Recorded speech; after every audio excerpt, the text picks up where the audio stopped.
Did you have respect for Stan as a musician, and explain specifically why? Absolutely. I wouldn't have done the record if I had no respect for him.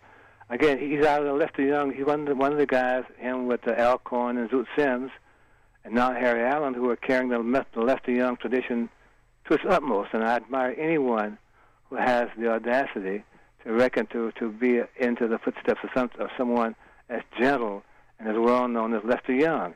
Stan Getz was all over that tradition, and I admired anyone as I would anyone who acknowledges the historic value of an influence of their horn. And Stan did that whenever he played.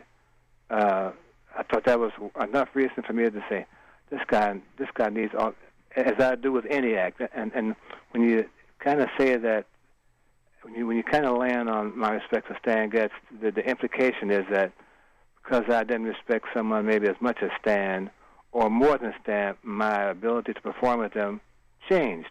That's not the case.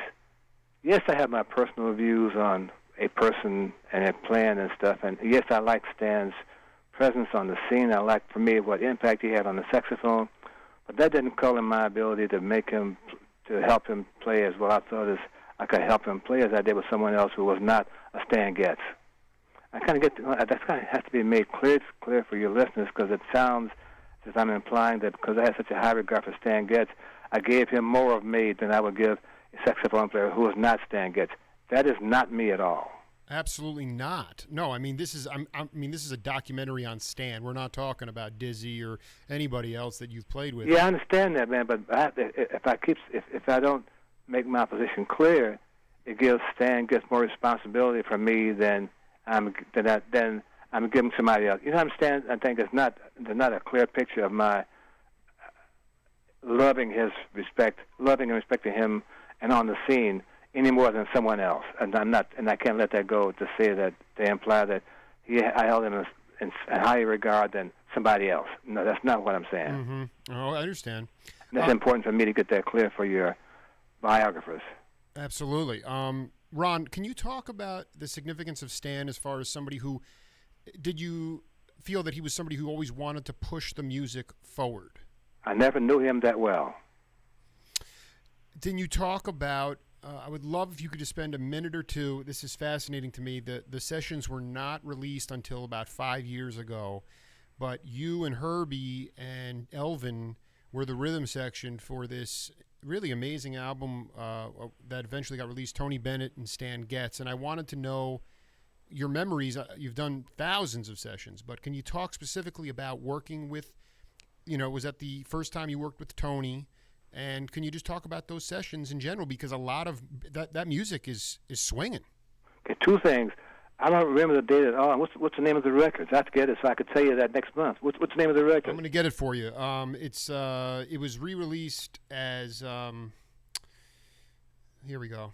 Let's see here. Tony Bennett. It's called So it's called the Rarities, Outtakes, and Other Delights, Volume 1, Tony Bennett on Columbia. Rarities, Outtakes, and Other Delights, Volume 1. And it says Tony Bennett recorded this song, let's see here. Have You Met Miss Jones? In 64, Herbie, Stan, Ron Carter, Elvin Jones. This recording, as well as others with this group, were not released until 2011 on the Tony Bennett Complete Collection box set on the Rarities, Outtakes, and Other Delights Volume 1. That is so far off my memory banks now. You're speaking to a complete stranger right now. I have no memory of doing that. You are right. Well, you need to. There's a lot of the clips on YouTube, and your bass is a little bit low in the mix. But I will tell you, it swings so hard. So what I'm going to have to do when I finish talking to you, go into my computer and go into YouTube, go into Amazon, and try to find that, because I have no memory or recollection of that at all. But it sounds like a great bunch of guys and making those guys sound great. That's kind of our job. So you don't remember playing with Tony and Stan? No, not right now. No, maybe if I hear the music and see the pictures, I'm sure they have some photographs. It would jog my memory. But I'm completely, despite it being 1:20 in New York p.m., I'm in the dark. Okay. When was the? When do you think Stan? How did Stan impact he was an old school improviser. Did you get the feeling that he was the type of cat who, if he didn't hear something, he would let the rhythm section sort of let them go off until he could feel it? No, he was a kind of aggressive player. He thought he could hear everything, and he played like he did. So the rhythm sections that I know of didn't feel any reservations about tiptoeing around him until he got his footing. What is your favorite song, or what is the tune that you love the most that you played with Stan on? I have to see the library, and again, I haven't. This Tony Bennett material is so new to me. I can't make a comment until I hear what that is, because I have no recollection. I'm almost embarrassed to say I have no recollection of that. And you keep referring to it, and I can't help you. No, I was so psyched. I couldn't even sleep last night. I was so excited to talk to you about this. Really? Well, because Tony's still around. We're eventually going to talk to Tony, but I was like, just to be able to talk. You did 2 sessions. I'm just saying, go and check this stuff out, because it swings so. It's awesome, and it's really, you guys were really. Well, I also wanted to ask you if you could tell the story about how you actually wound up getting the gig with Miles. I don't know what to ask. I don't know. I can answer that question. I don't mind doing it, but I don't see how that relates to Tony Bennett, to Stan Getz. It's just a separate. Well, no, because I want to know about Miles and Stan were peers. They respected each other, and they both really came. To me, they both were at the forefront of this birth of the cool movement, and that's so. And you were right there with it. I mean, you joined Miles pretty soon after that. Well, again, My getting that gig with Miles came about when I was working with Art Farmer at a place called the Half Note, which is located on Spring Hudson down on the waterfront. And I was working with Art Farmer with a band of Jim Hall and I think Walter Perkins playing drums. And Miles came in and asked me after our first set, that he explained to me actually that the band that he had was breaking up. Winton had left already to join the West Montgomery Quartet, as had Paul Chambers, and Jimmy Cobb would leave after this tour was over. That was 6 weeks going on the West Coast. He was looking for a bass player and wondered if I would go out on the West Coast with him for this tour. And I said, Mr. Davis, I'm very interested, but I'm right now working with Art Farmer, and if you will ask Art Farmer to release me of his second week of his gig that I'm committed to doing, I'm happy to go. If Art says no, I'm happy to stay here because I'm committed to having him and I'm learning some great music. So after the set was over, after he did the next set, he hung around and asked Art, was it okay to release me from this gig? And Art said yes. And that set the ground for 2 relationships getting up to another level. With Art, someone in his band would ask his permission to leave to join the fabulous Miles Davis was a feather in Art's cap, because he knew that this person who was asking for this release had such a high guard for him.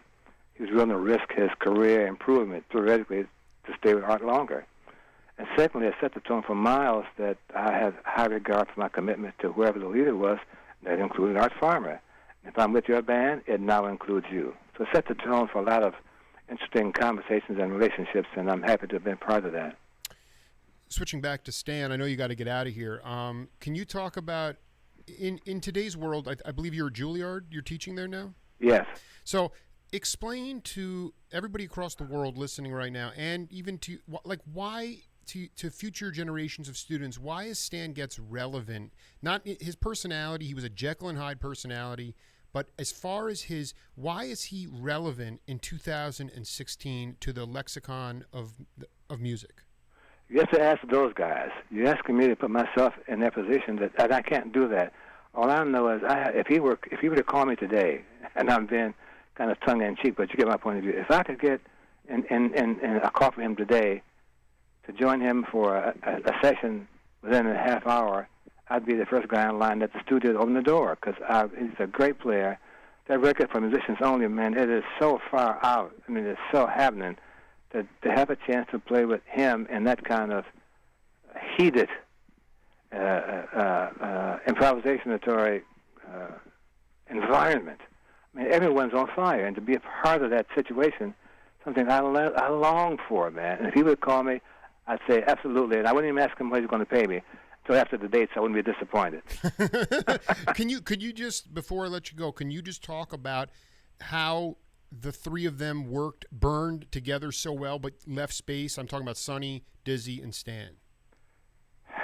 I'd have to be there. You asked me to be a critic now, and well, you just talk about the album. You talk about the album. Yeah, but if those guys are part of the album, they are what it is. And you kind of put me on the spot because I can't answer that question because first of all, I haven't heard it in at least 9 months. It's on the thing on my desk right now that I played because the enthusiasm, the level that each guy pushes the other one to reach is something that I'm sure that they hadn't reached this kind of intensity before, and they understood that this environment is so on top of it that they have to maintain the integrity of the music by maintaining the level of the band set by the band itself.